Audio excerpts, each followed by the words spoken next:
farmacología, farmacocinética 1, chicos. ¿Bien? Ya, lo que estaba pendiente era hablar de la receta médica, chicos. La receta médica es un documento médico legal, por favor. Esto les va a servir para defenderse en muchos casos legales. Obviamente bien hecho, no va a haber problemas.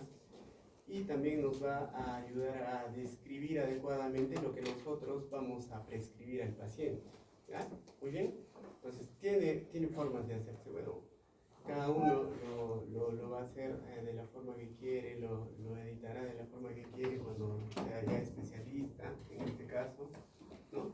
Pero todos vamos a hacer una receta. Y lo que no debe faltar, chicos, acá es siempre el nombre del paciente, ¿no? Vamos a poner el mío o apellido. Muy bien. La edad del paciente, yo ya tengo 40 y tantos. Muy bien. La fecha. ¿Ya? La fecha, por ejemplo, 10 de agosto 11, ¿no? 2025. Y chicos, el diagnóstico, ¿no? Lo que la DGMIT pide es el diagnóstico escrito, por ejemplo, una faringoamidalitis y el CIE, ¿no? J03.1, ¿no? Y vamos con el fármaco. Siempre el numeral RX siempre es el fármaco 1, por ejemplo, para una faringoamidalitis, un antibiótico, quizás, ¿no? Amoxicilina, ¿no? El nombre genérico, chicos. Y luego la concentración de 500 miligramos, ¿no? ¿Cuánto le vas a dar de esto? Le darás 21 tabletas para 7 días. 2. Le darás un analgésico, ¿no? Soy fanático del paracetamol. Paracetamol de 500 miligramos. Generalmente, en una faringoamidalitis, chicos, el malestar son 2 a 3 días. Entonces, le daremos un blister de 10 tabletas, ¿no? Y acá especificamos tabletas. Se cierra tu receta y lo sigues. Ahí tienes tu sello con tu coloratura, tu RN, etc. Y en esta otra parte, chicos, de la receta van las indicaciones, ¿no? Entonces pones 1, ¿cómo le vas a dar?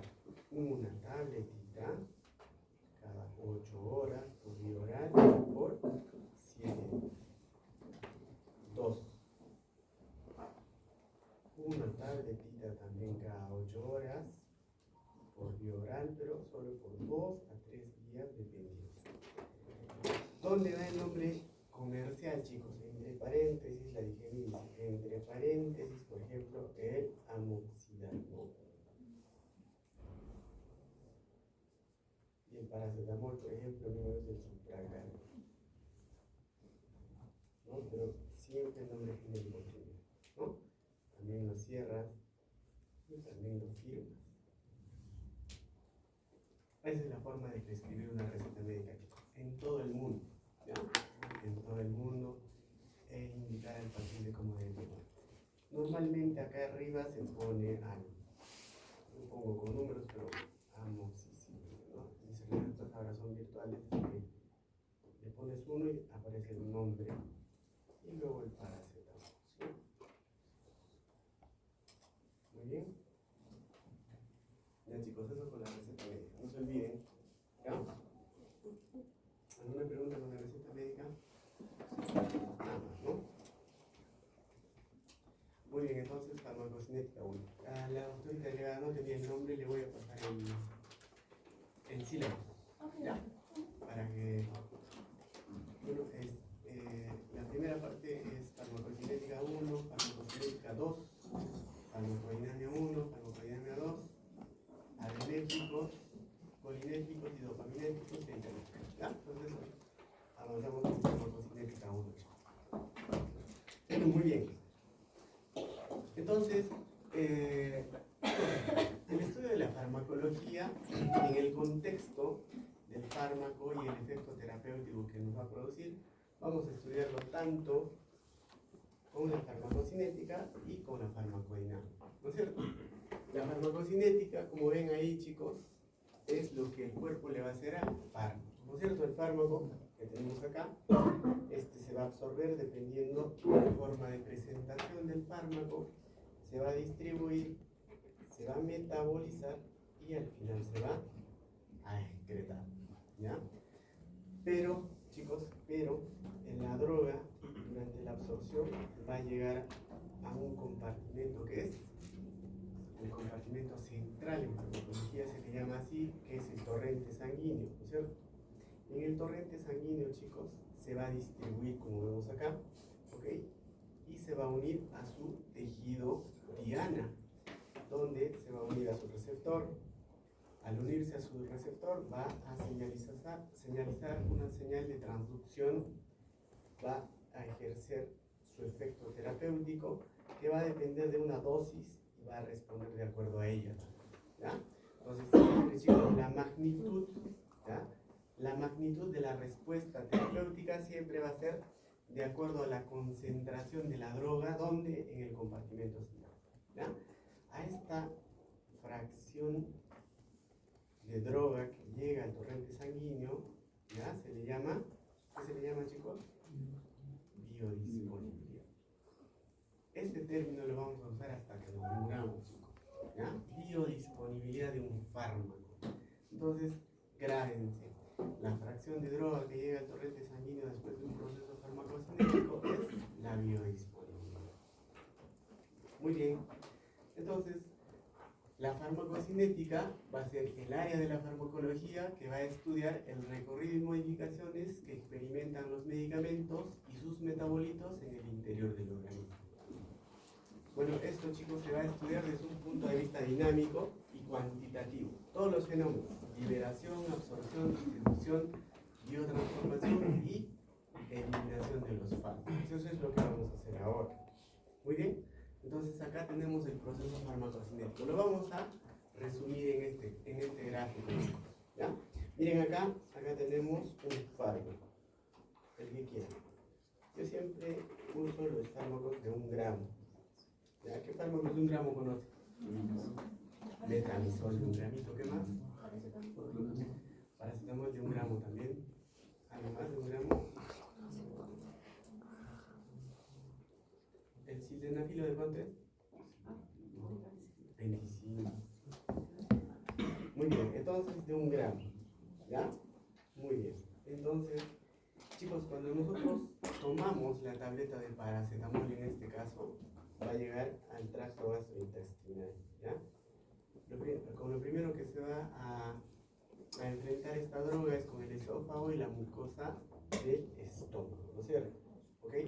Chicos, cuando llega a la mucosa del estómago, acá se va a metabolizar, entonces va a eliminarse un 10%,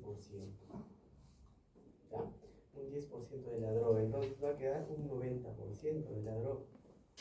Ese 90% que queda se va a absorber, en este caso en los enterocitos, acá, ¿ya? Pero también, chicos, en los enterocitos esa droga se metaboliza, ¿ya? Es más, pregunta de examen, chicos, de residentado, ¿no? ¿Cuál es el tercer órgano donde más se metabolizan los fármacos? ¿Cuál es el primer órgano? El hígado. ¿El segundo órgano? Los riñones, ¿ya? Y el tercer órgano, y es más, chicos, no sé si existe en controversia, pero hasta ahora es tercer órgano donde se metabolizan más los fármacos, es el intestino, ¿ya?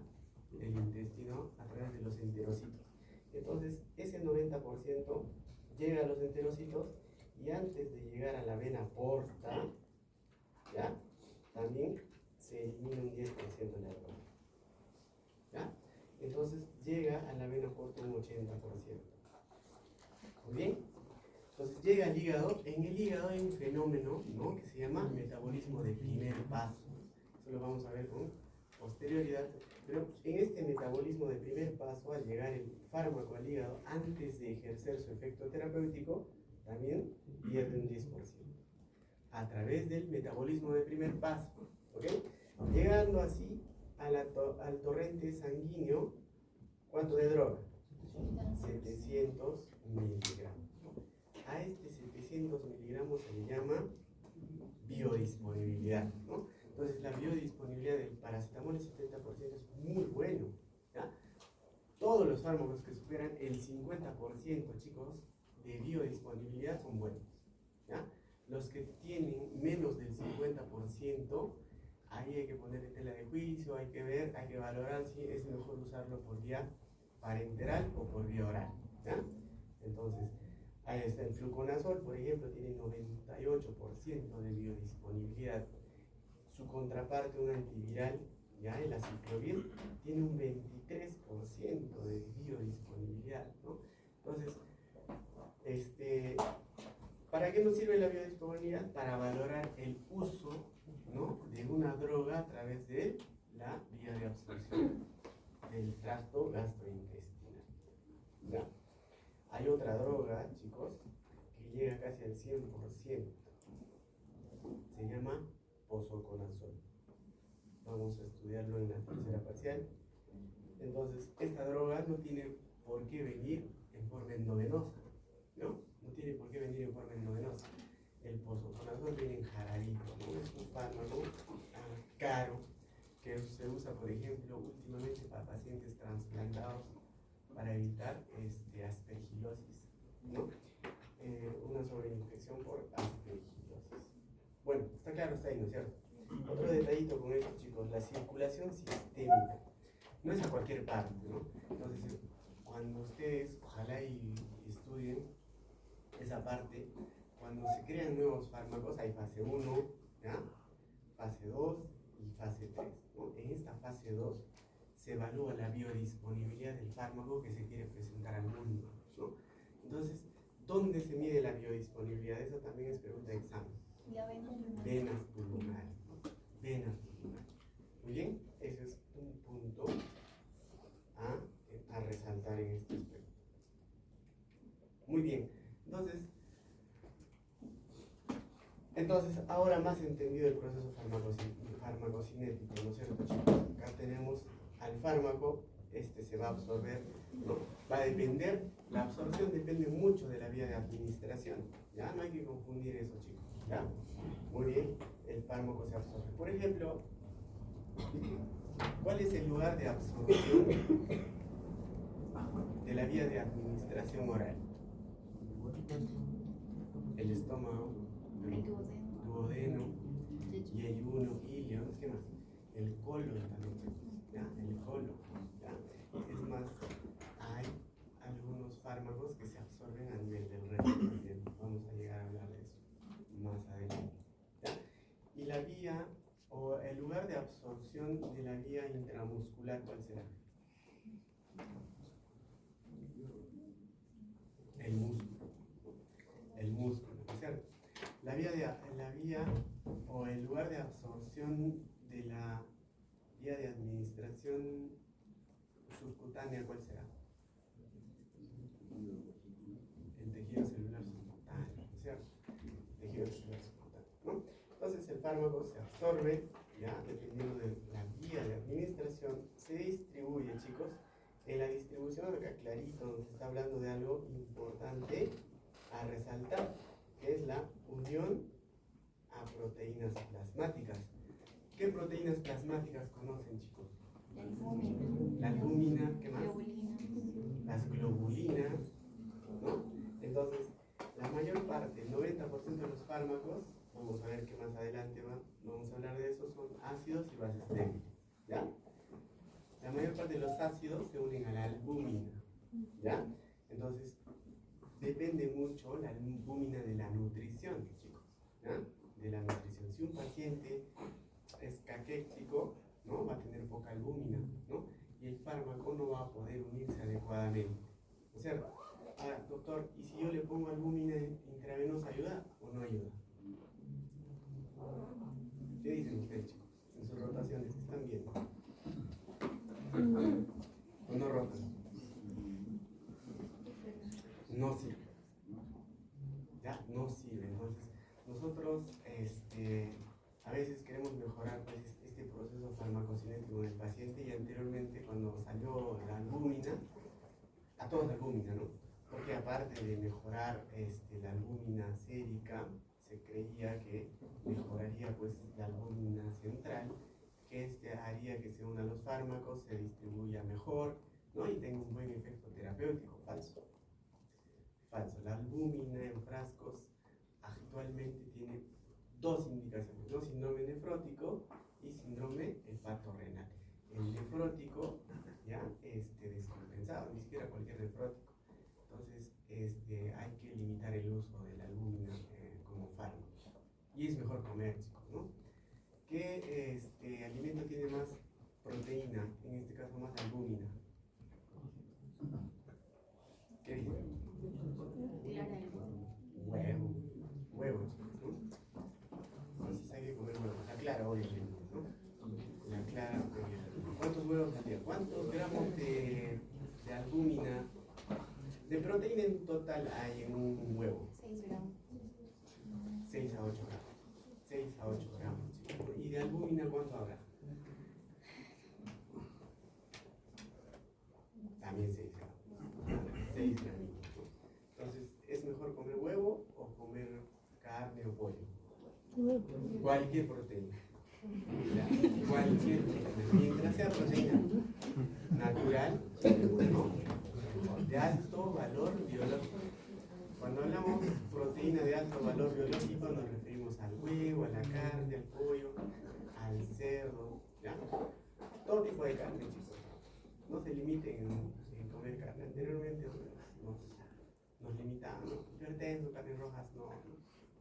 Coman proteína, chicos. Lo que hay que evitar es mucho carbohidrato, hay que evitar grasas saturadas, porque lo que al final, chicos, nos va a defender de una enfermedad es el músculo, ¿no? ¿Cómo se da el músculo? Con proteína. Si no hay músculo, el proceso inflamatorio es severo, no se desmatiza más rápido, hay un proceso o una cascada inflamatoria súbita, ¿no? El único que puede parar eso es el músculo, la proteína. Hasta para salir del ventilador mecánico, chicos, si tienes un diafragma delgadito, tráncamente ¿no? Y eso empeora obviamente con la edad, ¿no? Y eso empeora con la edad. Muy bien, entonces, en la distribución hay que hablar bastante y vamos a detenernos un poco de la unión a proteínas plasmáticas. ¿Qué parte del fármaco, el fármaco que se une a la albúmina o el fármaco libre es el que ejerce el efecto terapéutico? El fármaco libre, ¿no? Entonces, el fármaco que se une a la albúmina sirve como un depósito, ¿ya? Mientras más fármaco haya unido a la albúmina, ¿ya? Va a prolongar el metabolismo, va a prolongar también el tiempo de vida media, chicos, eso es importante. Entonces, fármaco que tenga avidez por la albúmina siempre va a tener un metabolismo largo, ya hay un efecto terapéutico también largo y su tiempo de vida media siempre va a ser prolongado, ¿ya? Mientras tanto el fármaco libre obviamente va a ejercer su efecto terapéutico y se va a metabolizar y eliminar. Muy bien, acá quiero detenerme un poco, chicos, ¿ya? Bueno, hay algunos fármacos, así como tienen avidez por la albúmina, tienen avidez por algunos tejidos, ¿ya? Y uno de ellos es el tejido graso. Hay, por ejemplo, las benzodiazepinas, los barbitúricos, algunos antibióticos, se unen al tejido graso, al tejido adiposo, y se comporta igualito que con la albúmina, ¿ya? Entonces, fármaco que está unido al tejido graso obviamente no va a ejercer su efecto terapéutico, pero cuando se libera, ejerce su efecto terapéutico. Entonces, funciona igual que con la albúmina, ¿no? El fármaco va a liberarse progresivamente, por ende, su metabolismo va a ser más lento, su eliminación más lenta y al final su tiempo de vida media va a ser más lento, ¿ya? Muy bien. Bueno, luego el fármaco se metaboliza y se excreta, ¿no? Todo eso es, chicos, el proceso farmacocinético, que lo vamos a estudiar uno por uno, ¿no? Vamos a hablar con detalle algunos aspectos que son importantes, pero no nos vamos a saltar esta parte, ¿no? El metabolismo de primer paso y la circulación enterohepática, que siempre hablan los colegas en las rotaciones, ¿ya? Todo fármaco, chicos, todo fármaco que se va a absorber por vía oral, todos, ¿ya?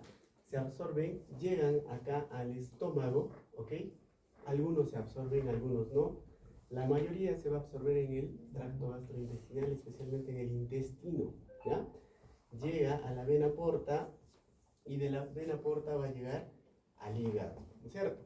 Este fármaco todavía no ha ejercido su efecto terapéutico. Llega al hígado y va a pasar un metabolismo de primer paso, se va a conjugar. ¿Ya? Ahorita vamos a hablar de qué significa eso. Se conjuga, chicos, y se va a eliminar a través de la bilis. Ya conjugadito y para eliminarse por completo a través del tracto gastrointestinal. A este detalle se le llama metabolismo de primer paso. ¿Y qué es la circulación enterohepática, chicos? Ya este fármaco eliminado, ¿ya? Que se está eliminando, llega al colon, ¿ya? Y en el colon hay una enzima, ¿ya? Que es secretada por algunas bacterias, que es la beta-glucuronidasa. ¿Y qué hace, chicos? Lo desconjuga. Entonces, ya el fármaco que estaba para eliminarse, vamos a entenderlo por qué, nuevamente, como está desconjugado, se vuelve liposoluble y se absorbe. A este detalle se llama circulación enterohepática. Entonces, por ende, chicos, esos fármacos, generalmente los más liposolubles y que se administran por vía oral, tienen una circulación enterohepática. Y, doctor, ¿por qué es importante? Es importante porque al igual que en la distribución, este fármaco va a tardar bastante en metabolizarse, va a tardar bastante en eliminarse y su tiempo de vida media se prolonga, ¿ya? Entonces, importante para los fármacos que se administran por vía oral, ¿ya? Muy bien. Entonces, al final, chicos, en el proceso farmacocinético hemos visto que la mayoría se absorbe, o todos se absorben, pero solo los que son administrados por vía oral se van a liberar, ¿ya? Eso vamos a hablarlo ahorita. Llegan al compartimento central. Acá, chicos, ¿ya? El fármaco libre va a ejercer su efecto terapéutico, ¿ok? Pero también va a tener efectos no deseados, ¿no? Los famosos RAM. Muy bien.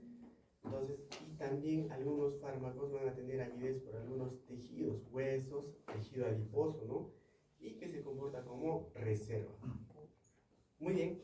Luego de ejercer su efecto terapéutico o tener sus RAMs, este fármaco se va a metabolizar para luego excretarse y eliminar.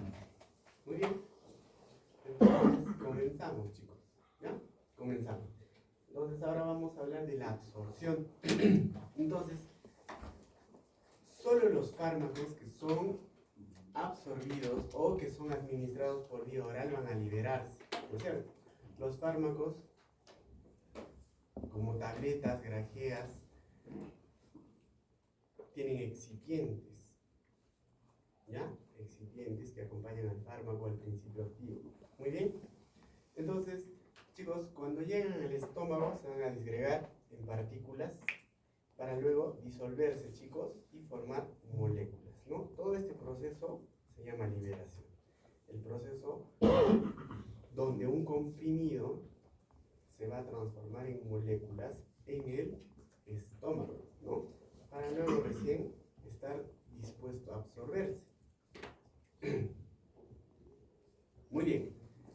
Entonces, chicos, la absorción es el pasaje del fármaco desde el sitio de administración hacia el interior del organismo, ¿cierto? Hasta la circulación. Cuando llega a la circulación, termina el proceso de absorción. Muy bien. ¿Y cuál es el objetivo? ¿Cuál es la importancia de eso, chicos? De la absorción propiamente dicha. Va a garantizar la presencia del fármaco dentro del organismo y su interacción con su sitio efectual, con su sitio diana, ¿ya? Lo que les decía, chicos, hay que distinguir siempre la zona de absorción con la vía de administración, ¿no? Hemos visto que la vía de administración oral, su zona de absorción, puede ser el estómago, el duodeno, yeyuno, ilion y hasta el colon, ¿ya?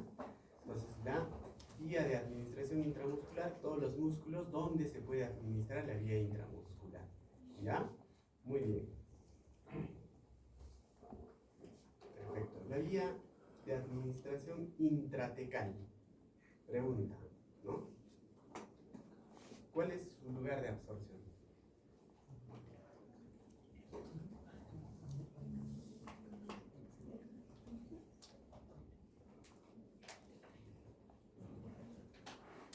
Ya. Por ejemplo, aquellos pacientes neurocríticos que están con estancias prolongadas en las UCIs, les entra pues bacterias como el estafilococo dorado, la Cinetobacter baumani, que son difíciles de erradicar por vía intravenosa, chicos, ¿no? Entonces se le pone por vía intratecal, y esta vía intratecal es a través de una derivación ventricular externa, pues directamente a los ventrículos, ¿no? Entonces su vía de absorción va a ser pues las vellosidades de los ventrículos, ¿ok? Muy bien. Chicos, esto es teórico, pero es importante también. Factores que modifican la absorción, ¿ya? Los factores que modifican este proceso de absorción que tanto hemos hablado van a depender del fármaco y también de la superficie de absorción. Muy bien, el tamaño molecular, obviamente, mientras una droga sea grande en peso molecular, por favor, en peso molecular, porque hemos visto que todos llegan a la forma molecular, ¿cierto?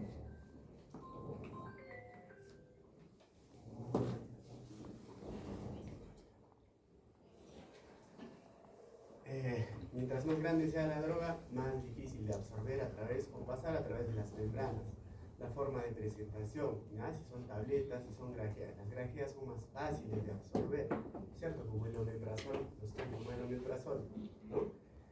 Siempre, chicos, la gradiente de concentración es importante, eso lo han visto en biología celular, ¿cierto? Acá tenemos una membrana, acá tenemos varios fármacos, ¿ya? En moléculas, por favor.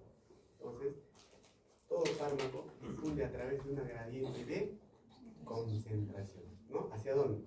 ¿Hacia dónde es la absorción? Exacto, este es a favor, ¿no? De la gradiente de concentración. Muy bien. La solubilidad depende mucho, chicos, y es quizás el factor que hace posible que un fármaco sea más difusible o no a través de membranas. La solubilidad. Si un fármaco es liposoluble, es más fácil de atravesar las membranas. ¿Por qué? Porque las membranas están formadas por fosfolípidos, ¿no es cierto? Fosfolípidos, ¿no? El grado de ionización. Este grado de ionización nos vamos a detener un poco en hablar, ¿ya? Depende del pH, ¿ya? Los fármacos tienen un pH, y a ese pH le han llamado constante de disociación, el famoso pKa, ¿ya? Vamos a hablar, también lo han hablado en biofísica, ¿no es cierto? Y eso vamos a hablarlo ahora, ¿ya? Y las características de la superficie de absorción. ¿Cuáles son? El área de absorción. ¿Qué parte del tracto gastrointestinal tiene más área de absorción? ¿El yeyuno o el estómago? Yeyuno, ¿cierto? ¿El yeyuno o el duodeno? Yeyuno. ¿El yeyuno o el ilio? ¿Qué dice? Yeyuno. Muy bien. Y también de la irrigación del órgano que va a absorber. Chicos, ¿quién está más irrigado? ¿El yeyuno o el duodeno? ¿Ya? ¿Qué arterias irrigan el yeyuno? Anatomía, ¿eh? No sé.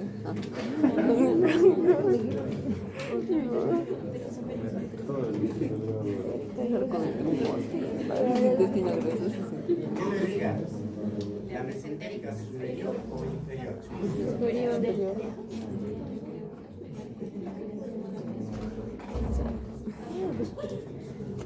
Yo también. Ya no te lo enseñan.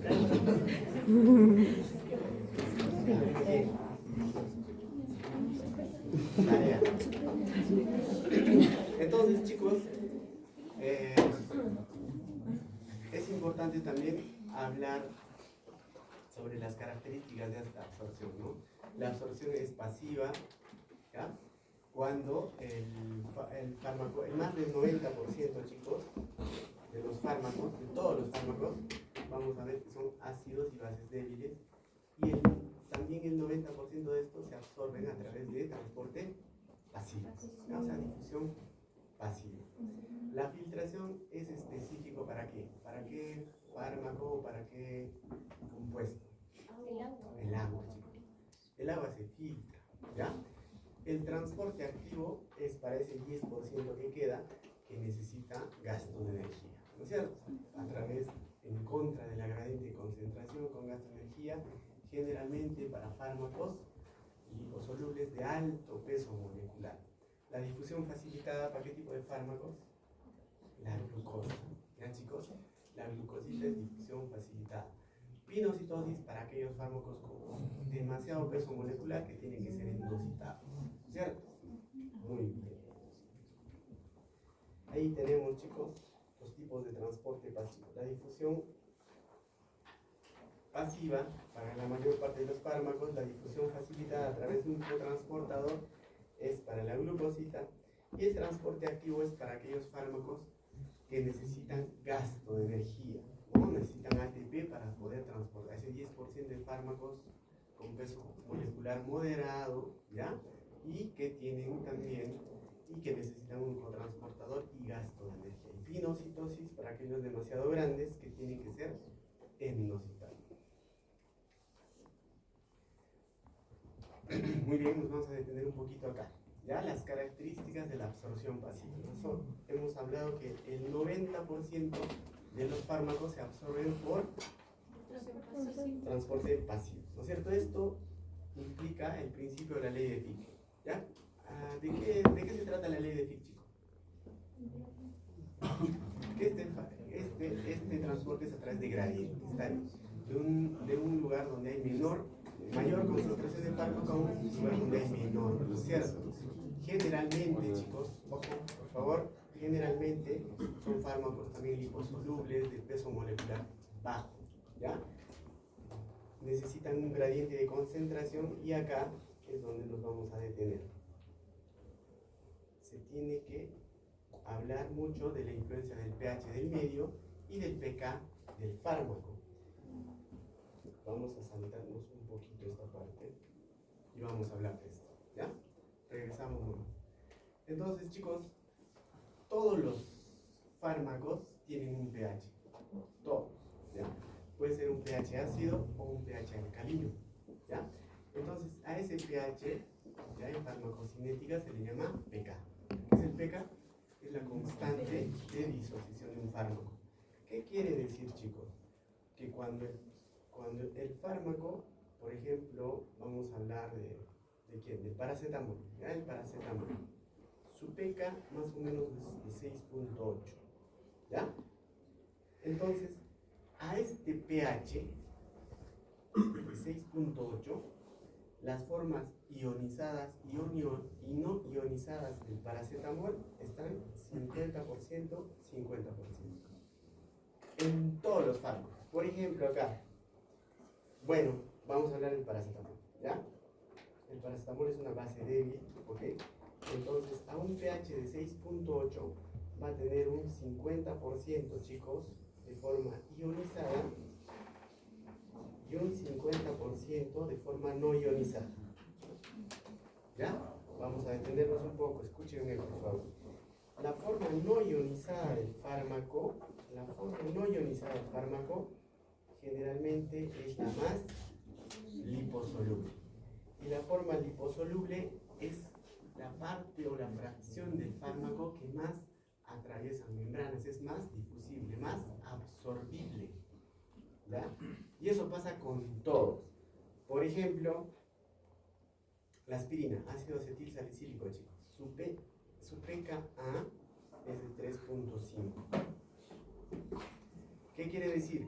Que cuando este fármaco esté en un medio o en un pH que coincida con 3.5, su forma, en este caso es un ácido débil, su forma no ionizada y la forma ionizada van a estar 50%, 50%. Y la forma no ionizada es la que va a difundir más rápido a través de las membranas, ¿ya? Muy bien, pero chicos, Eso no pasa pues en el cuerpo, ¿no es cierto? Eso no pasa. Entonces, ¿qué pasa? Que se aproximan, ¿ya? Entonces, el pK, chicos, de un fármaco, de una droga, de un principio activo, es el pH en la cual las concentraciones de las formas ionizadas y no ionizadas son iguales, ¿no es cierto? 50-50. Lo difícil pues que, por ejemplo, yo tome la ampicilina y cuyo pH es de 5.4 llegue al estómago y el estómago tenga un pH de 5.4, no es cierto. Entonces varía, nuestro pH a nivel del estómago y de la orina varía. En cambio el pH del plasma no varía, ¿no es cierto? ¿Cuánto es el pH del plasma? 7 de 35 a 45, ¿no es cierto? Aún así hay una variación de 10 puntos, ¿no es cierto? En décimas. ¿Está bien? Varía, ¿no? Entonces, cuando ustedes hacen una guita, sacan un pH y si el pH de ese paciente está en 7.35 a 7.45, tú lo dices, está normal. ¿Está claro? ¿No es cierto? Muy bien. Pero difícil, pues, chicos, que nosotros hagamos fármacos que coincidan tanto en el plasma o en el estómago o en el duodeno, ¿no es cierto? Lo que va a pasar es que se van a aproximar, ¿ya? Se van a aproximar. Entonces, acá tenemos, por ejemplo, chicos, un ácido débil, ¿ya? Tenemos un ácido débil, puede ser la aspirina, puede ser la meperidina, la ampicilina, la fenitoína, que son ácidos débiles, ¿ok? Si nosotros a este fármaco lo sometemos a un pH del medio que sea menor que su pK, lo que va a pasar es que va a aumentar, ahí está la flechita, va a aumentar la forma no ionizada, ¿no? ¿Y qué va a pasar? Ese fármaco se va a absorber mucho mejor, ¿ya? Ese fármaco se va a absorber mucho mejor. Agarramos una base débil del paracetamol. Si nosotros a esa base débil que tiene un pK alcalino, vamos a someterlo a un pH en medio, que va a ser mayor a su pK, ¿ya? ¿Qué va a pasar? También va a aumentar la forma no ionizada, y por ende esa forma no ionizada es la que mejor se va a absorber, ¿ya? Entonces, ejemplo, chicos, ejemplo para los que no me han entendido esta parte. Yo tomo la aspirina tiene un pK de 3.5, ¿no es cierto? El pH del tracto gastrointestinal por ahí va, 4.4. El duodeno, más o menos 6.6. Y el yeyuno 7.8. Esta aspirinita con ese pK, ¿dónde se va a absorber mejor?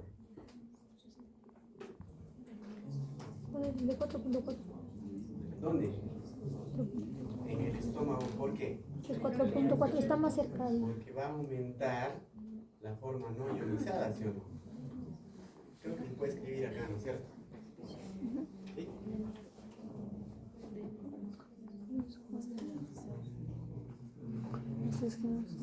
Ya. Entonces, chicos, acá la aspirina con un pH ácido, ¿no? Con un pK ácido, ha sido sometido a un pH ácido también. Entonces, lo que va a predominar es la forma no ionizada, ¿no es cierto? Porque se aproxima pues a su pK, aumenta, ¿no? No sé en qué proporción, puede ser 70-30. Entonces, 70% aumenta la forma no ionizada y por ende atraviesa la membrana y se absorbe hacia el torrente sanguíneo. En cambio, si este ácido débil, ¿ya? Ácido débil, chicos, yo lo someto al duodeno, ¿ya? Al duodeno que tiene un pH alcalino. ¿Qué va a pasar?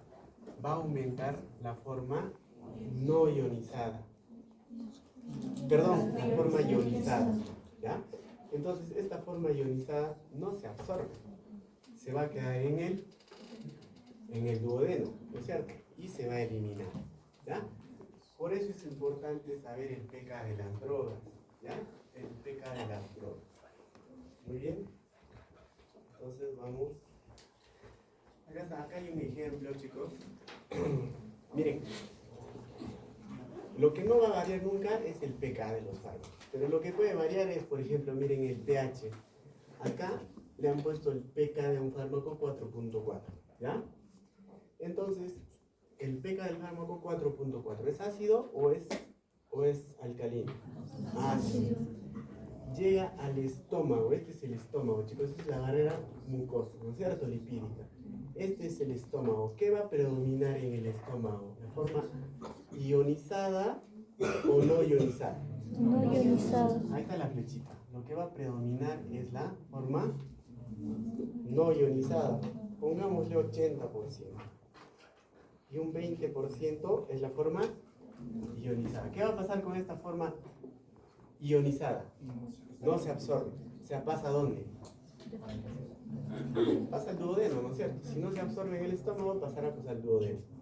Entonces, este 80% difunde fácilmente a través de la membrana, pero llega al plasma, que tiene un pH de 7.4. Pregunta, este 80% de la droga, ¿qué va a pasar con ese 80% de la droga? Solo quiero que me digan qué va a pasar en ese pH alcalino, porque la droga no va a cambiar de pK, ¿no es cierto? Va a predominar la forma ionizada. Esta es la flechita gruesa, ¿no es cierto? Muy bien. Y la forma no ionizada va a disminuir. Entonces, ese pequeño porcentaje que queda va a regresar. Porque es fácilmente difusible, ¿no es cierto? Tipo soluble, no pasa poquito. Pero la mayor parte de ese 80%, que supongo será pues ahora un 60% y un 20%, ese 60% se queda en el plasma y no se mueve.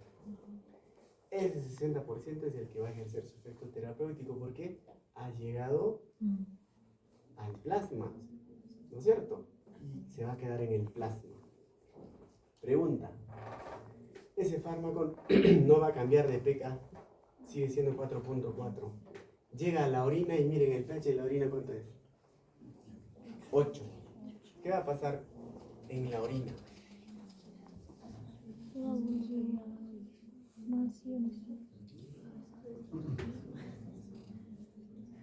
En la orina. Se queda en la orina, ¿no es cierto? ¿Sí o no? Ya no se reabsorbe por filtración, ¿no es cierto? El fármaco pasa por filtración glomerular, ¿no? Llega a los túbulos contorneados, ¿ok?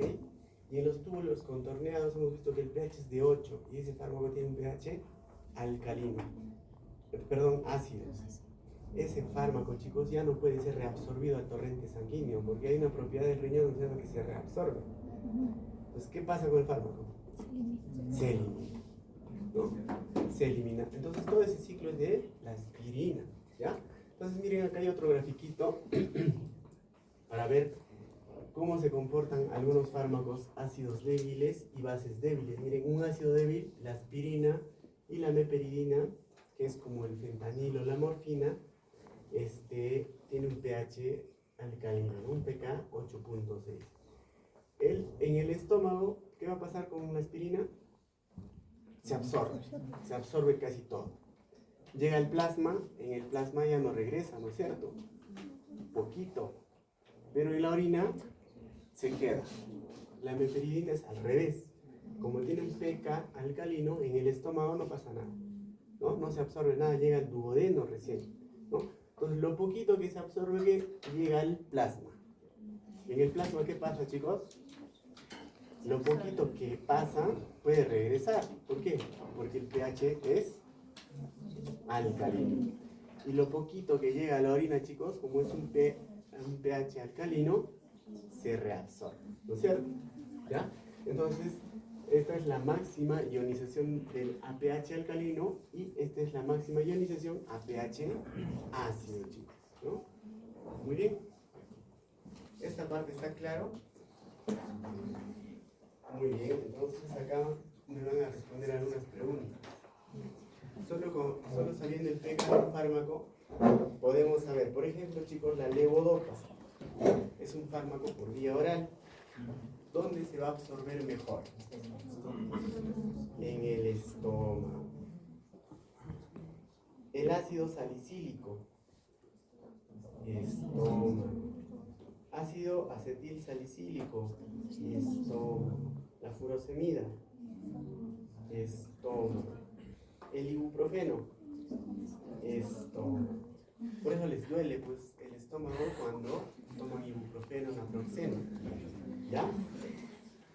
Miren, la ampicilina, chicos, ¿dónde se absorbe mejor? Estómago. La acetazolamida, los pacientitos que vienen con mal de altura y toman acetazolamida, ¿dónde se absorbe mejor? Yeyuno, duodeno o ilio, ¿cierto? La sulfasalacina, bueno, este fármaco ya no existe, vamos a hablar de otro que conozco. Paracetamol, miren, ¿dónde se absorbe mejor? En el yeyuno. El fenobarbital, en el yeyuno. La teofilina, la fenitoína, en el yeyuno.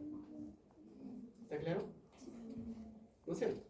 Entonces, en otras palabras, cuando el pK de un fármaco coincide o se aproxima al pH del medio, es ahí donde se va a absorber mejor. ¿No es cierto? Ahora ustedes van a explicarle por qué, ¿no?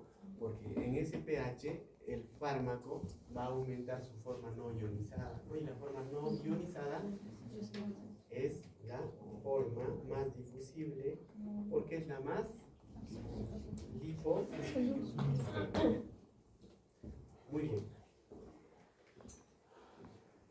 Entonces, ahora vamos a hablar del transporte activo. Chicos, hemos visto que el transporte activo es en contra de un gradiente de concentración, es al revés, ¿cierto?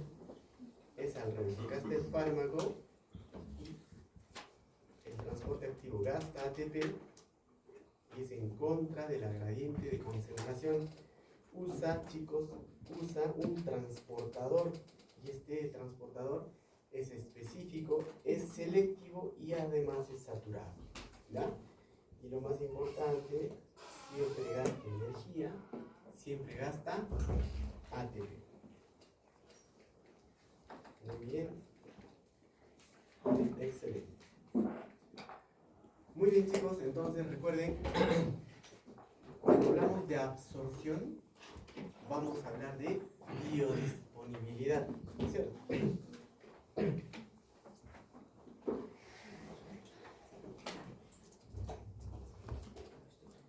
Entonces, ¿cuál de estas vías tiene una biodisponibilidad del 100%? La vía intravenosa directamente, vamos a pasar el torrente sanguíneo, ¿no es cierto? Entonces, ¿quién le sigue, chicos, a la intravenosa? Miren, la intramuscular, ¿ya? La intramuscular será pues 90, 98%, dependiendo de los que tienen más músculo, ¿no es cierto? ¿Ya? ¿Seguida de quién? Seguida, muy bien, de la sublingual. No está acá, pero la sublingual tiene mayor biodisponibilidad, puede llegar a 80%. ¿Seguida de quién? Subcutánea, chicos. La vía subcutánea también tiene una biodisponibilidad que va de 50 a 60%. Y al final la vía oral, ¿no es cierto? Y al final la vía oral, ¿ya? Que varía con algunos fármacos, ¿no? Siempre les digo esto porque hay preguntas de recién dado que les hacen variar la biodisponibilidad, ¿no? O les ponen para, aunque ahora ya es difícil, chicos, todo es caso clínico, pero antes preguntaban cuál de las vías, o ordenar las vías de acuerdo a la biodisponibilidad, ¿no? Y tenía que poner pues intravenosa, intramuscular, subcutánea, sublingual acá y oral, ¿ya? Y oral al final. Entonces, hablando de las vías de administración, chicos, porque es importante en el proceso de absorción, vamos a hablar de la vía enteral, ¿ya? La vía enteral, ¿ya? Entonces, ¿qué ventajas tiene, chicos? Simple, económica, es conveniente, no duele, a algunos sí les duele, ¿ya? Y no provoca infección, ¿ya? No se infecta, pues, difícil que se infecte. Les puede irritar la boquita, por ejemplo, alguien ha tomado prednisona, ¿hay algún asmático acá? La prednisona es bien fea, ¿no es cierto? Irrita a algunas mucosas en algunos pacientes. Y las desventajas, chicos, el fármaco expuesto a ambientes gastrointestinales duros, ¿no? Trato gastrointestinal, por ejemplo, duro, va a haber un metabolismo de primer paso solo en la vía oral, ojo, requiere siempre de absorción gastrointestinal, esto es lento, ¿no? Y va a depender también de la acción farmacológica. En cambio, la vía parenteral, chicos, es rápida, obviamente biodisponible del 100%, no sujeta a metabolismo de primer paso, ¿no? Y se obvia pues el tracto gastrointestinal, pero la desventaja es que es irreversible. Si le has pasado, ya fuiste, y si no sabes su antídoto, ¿no? Por ejemplo, si le has pasado fentanilo en bolo, ¿cuál es el antídoto? ¿Cuál? Naloxona, ¿no? Naloxona. Hay una película, no sé si han visto. Sí,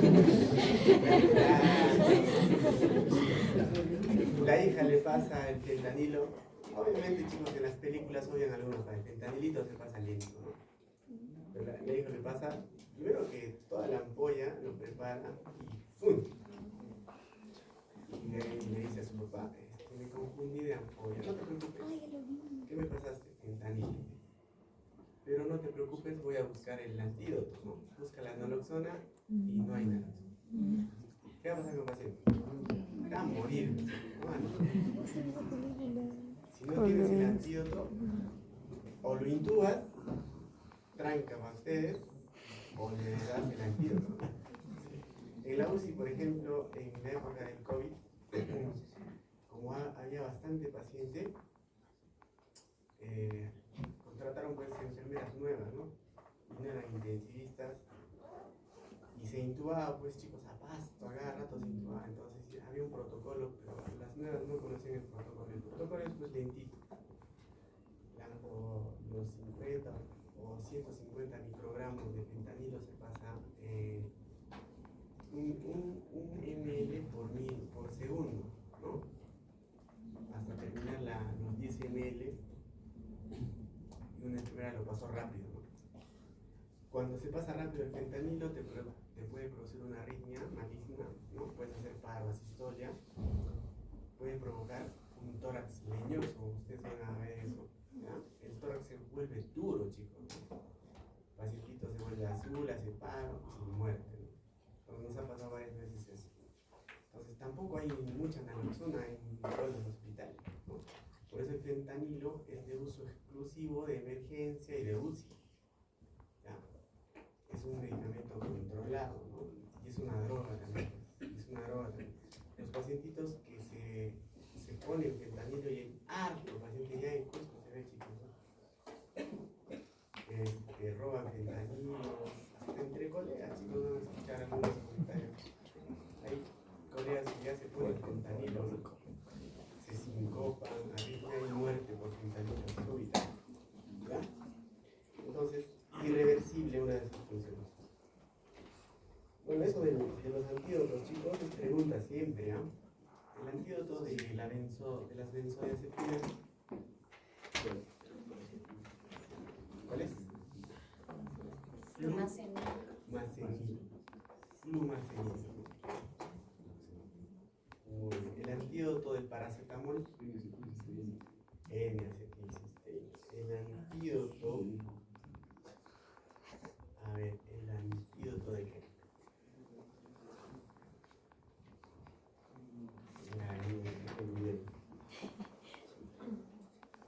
Bueno, chicos, si se coloca mal o no se cumplen los protocolos de antisepsia, se va a infectar, provoca mucho dolor, hay temor, ¿no? Se requiere habilidad del personal para eso. Bien, la vía sublingual, ojo con la vía sublingual, también es rápida entrega de acción farmacológica. La vía sublingual también evita el metabolismo de primer paso. Esta es pregunta, ¿ya? También evita el metabolismo de primer paso. No duele, no duele, son convenientes, hay baja infección, pero puede haber posible entrega directa a los tejidos afectados, ¿no? Por ejemplo, el captopril, chicos, ¿qué más? El Satrix, que es el clonazepam, se da por vía sublingual, nifedipino, el isolide, ¿no? Se administra por vía sublingual, ¿ya? Muy bien.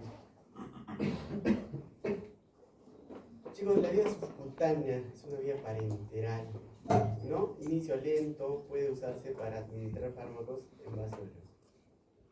Ya, muy bien. Cuando ustedes, chicos, cuando ustedes tengan pacientitos que hayan hecho una alergia, por ejemplo, a algún fármaco y estén en angioedema, ¿han visto algún paciente con angioedema? Es un pacientito que ha tomado, por ejemplo, generalmente son con salicilatos, con AINE. Toma ibuprofeno, se le hincha los ojitos, se le hincha la mano y comienza a hacer disfonía, ¿no? Se hincha la glotis. Eso se llama angioedema. Anteriormente, chicos, había un protocolo que ya cambió. Se da adrenalina por vía sublingual, perdón, por vía subcutánea, ¿ya? ¿Cuál era el detalle? Lo que dice acá, ¿no? El inicio es lento, ¿no? El pacientito, en algunos casos, ya se había cerrado la glotis, ¿no? Difícil de intubar y ya se paró. Entonces, desde ahí, en angioedema, la vía de administración preferente es intramuscular. ¿Ya? Y si estás en un hospital, endovenoso directo, ¿no? Endovenoso directo. Entonces, miren, les presento la epinefrina, esto les va a servir para el futuro. Viene de 1 ml. Entonces, si le vas a dar por vía subcutánea porque tienes miedo, 1 ml entero, 1 miligramo. 1 ml es 1 miligramo. Si le vas a dar intramuscular, ¿cuánto, chicos? También 1 miligramo. ¿Ya? Sea subcutáneo o intramuscular, de frente, chicos, ¿no? Y si estás en un hospital, ¿cómo le das? ¿1 miligramo en bolo? No le vas a provocar una taquicardia. Y si la paciente está predispuesta a hacer arritmias malignas, puedes hacer una fibrilación ventricular o una taquicardia ventricular.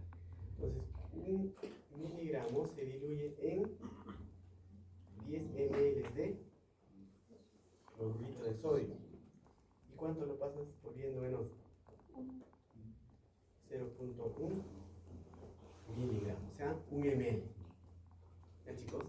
Los que están en su posto de pacientito generalmente son niños, chicos, ojo, vienen con angioedema, lo diluyes 1 en 10, o sea, 1 ml de adrenalina en 9 ml de cloruro de sodio. Y vas a tener una solución 1 en 10.000, se llama, ¿no?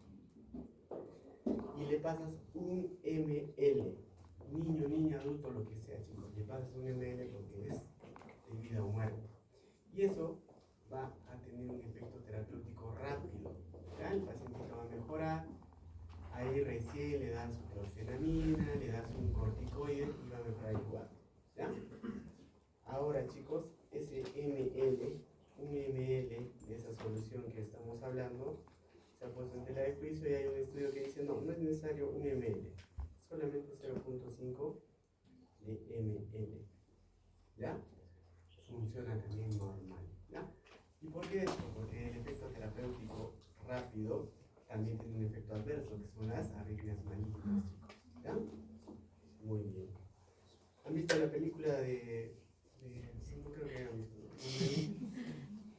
un pacientito con alergia se inyecta adrenalina en el corazón, ¿sí o no?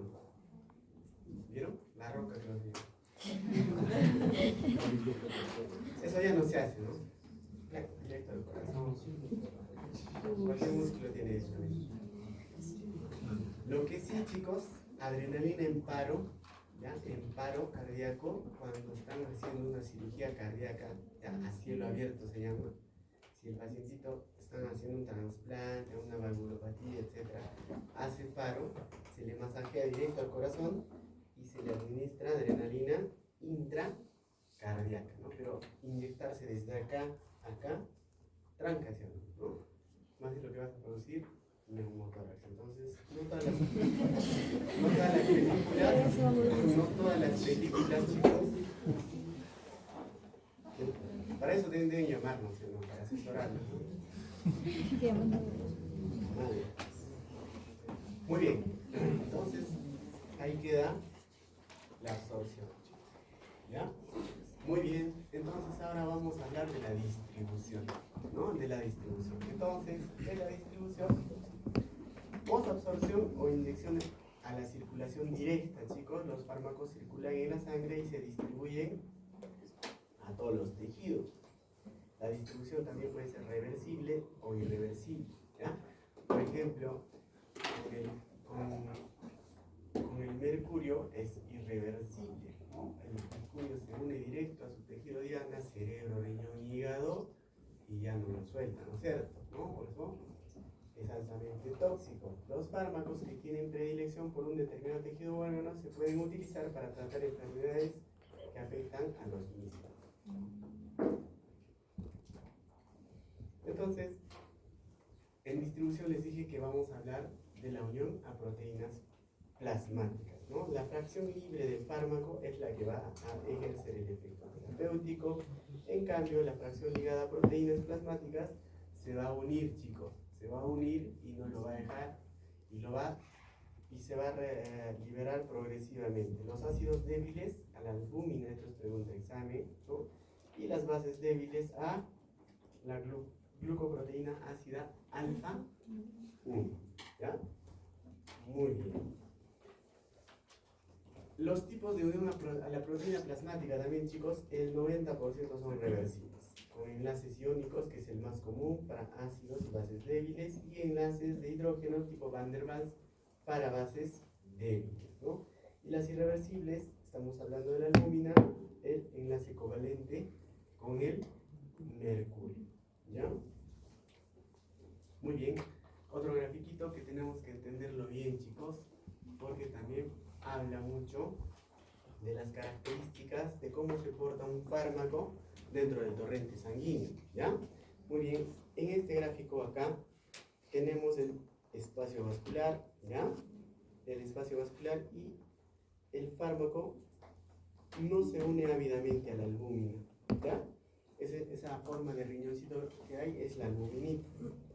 Entonces, si no se une ávidamente, chicos, a la albúmina o a las proteínas plasmáticas, ¿qué va a pasar con el fármaco? Primero, va a ejercer un efecto terapéutico rápido porque se va a unir a sus receptores rápidamente, ¿ya? ¿Y qué más, chicos? Ese fármaco, como está libre, va a metabolizarse y por ende a eliminarse más rápido, ¿ya? Esa es la peculiaridad de aquellos fármacos que no se unen ávidamente a las proteínas plasmáticas. En cambio, chicos, acá tenemos otro fármaco que sí se une ávidamente a la albúmina o a las globulinas, ¿no es cierto? Entonces, la fracción libre se va a unir a pocos receptores. Y si se une a pocos receptores, su efecto terapéutico va a ser lento, ¿no? Y también este fármaco va a metabolizarse y a eliminarse lentamente. ¿Esto qué va a ocasionar? Que el tiempo de vida media va a ser lento, ¿ya? Muy bien. Este es del Golem. El Golem es bien bonito, chicos. Hay una edición en español, pero ya está desfasado. Si pueden comprarlo en la actual, me la paso. Muy bien. Y este es del Rangel, ¿no?